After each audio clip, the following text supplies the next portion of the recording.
অর্থনৈতিক মেরুদণ্ড ভেঙে দেওয়ার জন্য ৩৬০ জন মুসলমান নিয়ে বদরের প্রান্তরে গিয়েছিলেন। কেন গিয়েছিলেন? উদ্দেশ্য ছিল কুরাইশের মেরুদণ্ড ভেঙে দেওয়া। আজকে আমরা ফিলিস্তিন যেতে পারছি না, মসজিদে আকসা যেতে পারছি না, হতাশ হওয়ার কিছু নাই। সময় আসবে আমরা এখন যেমন মক্কা মদিনায় যাচ্ছি, বাইতুল মাকদিসে আমরা যাবো ইনশাআল্লাহ। কিন্তু এখন আমাদের মুসলমানদের জন্য সবচেয়ে বড় দায়িত্ব কি? ভেঙে দেওয়ার জন্য আমরা প্রস্তুত আছি না নাই?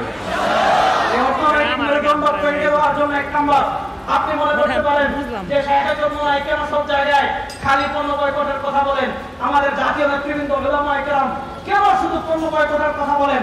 এই পণ্য বয়কট কি মানে প্রভাব বিস্তার করে এইটা বোঝার জন্য এতটুকু যথেষ্ট। কোকা-কোলা সর্বশেষ যে বিজ্ঞাপন বানিয়েছে, আপনি কি মনে করেন তারা এমনিতেই বানিয়েছে? না, মালয়েশিয়াতে আপনারা দেখেছেন কেএফসি ১০০-র অধিক শাখা বন্ধ হয়ে গিয়েছে। বাংলাদেশে আপনার কোকা-কোলা লাল বাতি জ্বলে গিয়েছে, এজন্য তারা এখন বিজ্ঞাপন বানাচ্ছে। ওইটা ওই জায়গা না, স্বামীর নামটা মুখে নিতে চাচ্ছে না।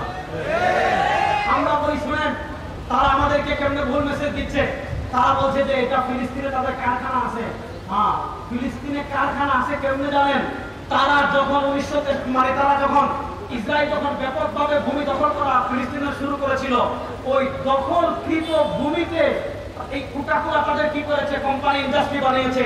এই কোকা-কোলা কোম্পানি যে জায়গায় দাঁড়িয়ে আছে, ওই জায়গার মালিক আমরা। সময় যেদিন আসবে ফিলিস্তিন থেকে শুধু ইহুদিদেরকে পিটিয়ে বিদায় করা হবে না, কোকা-কোলা কোম্পানিকে জ্বালিয়ে পুড়ে শেষ করে দেওয়া হবে ইনশাআল্লাহ।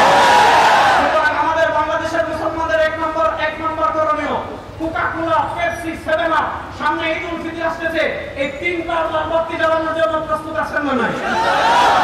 প্রস্তুত আছেন না নাই?